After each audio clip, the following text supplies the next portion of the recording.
دا ویډیو کې ګورئ د سره غاړه کې دا سپۍ ناسته ده، خولې اسمان ته نیولې ده، فریادونه کوي. د دې بچی موټر سره چا والی دی، مړ کړی دی.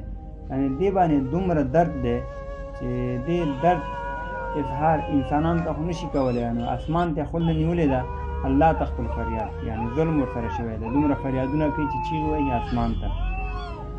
دې نه موږ ډېر عبرت اخیستی شو که څوک د عقل خاوندان یي، چې موږ باید هېڅ کله خپل لاس لاندې خپل کمزورو اشخاصو باندې ظلم ونه کړو، د هغې باندې زیاتی ونه کړو.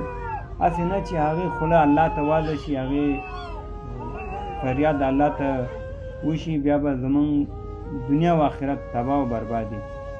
ځکه داسې واقعې ډېرې تېرې شوي دي، حدیثونه دا ثابته شوې ده چې واړه واړه کارونه باندې، واړه واړه اعمالو باندې انسانان هم بخښل شوي دي او هم جهنم ته اچول شوي دي.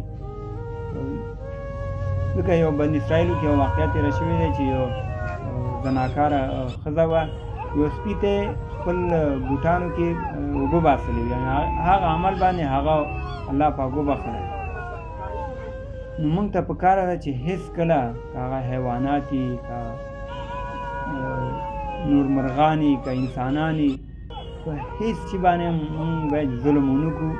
هسې نه چې د هغې فریاد الله ته اوچت شي، د هغې په ذریعه باندې زموږ آخرت تباه برباد شي.